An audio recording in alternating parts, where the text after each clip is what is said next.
Hi boys and girls, it's Mrs. Paddock. I hope that you're doing well. Today in math I'm going to read you a story. It's called Capacity and it's by the Math Counts edition of books. This is part of our measurement unit.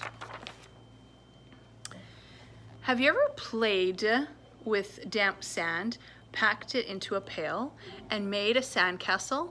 Why does the sand take the shape of the pail?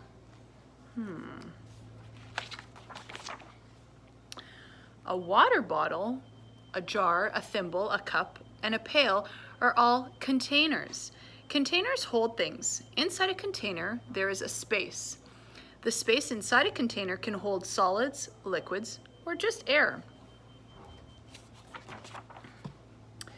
Here are some containers. If you fill each of them with water, can you guess which one would hold the most and which one would hold the least? So if you look carefully here, I mean, this boot looks like it might hold the most, hey? And the one that will hold the least, oh, I'd say the thimble over here would probably hold the least amount of water. It is sometimes easy to guess which container will hold the most water when they are different sizes. So this one, of course, is going to hold the most. This one will hold the least.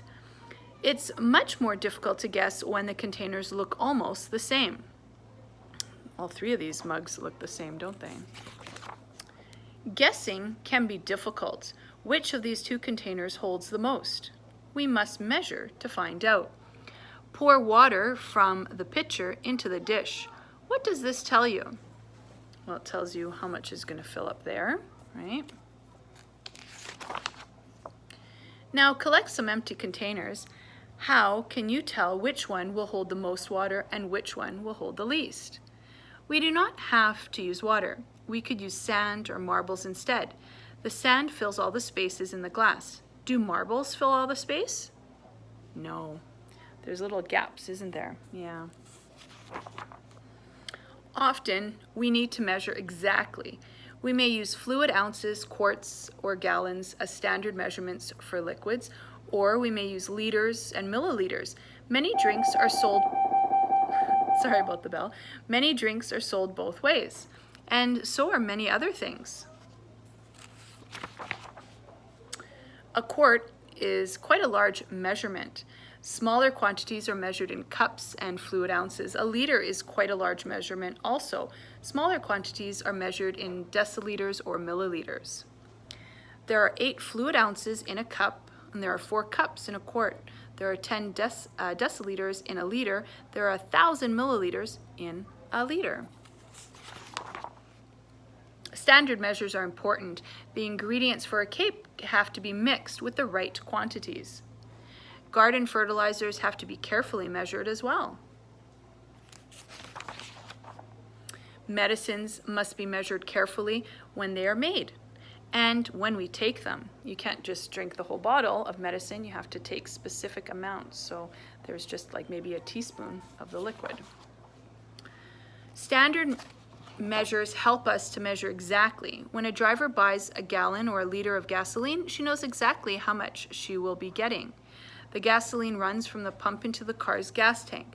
When the tank is full, it will hold no more gas. Capacity is the word used to describe the most that a container can hold.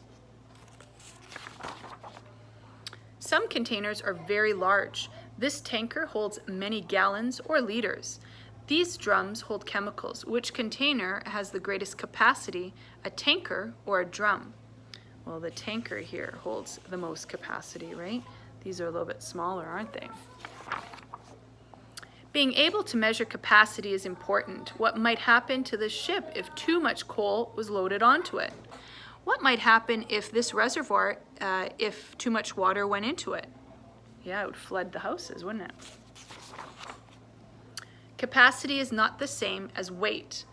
The pasta fills the jar and so does water. But which one do you think is heavier?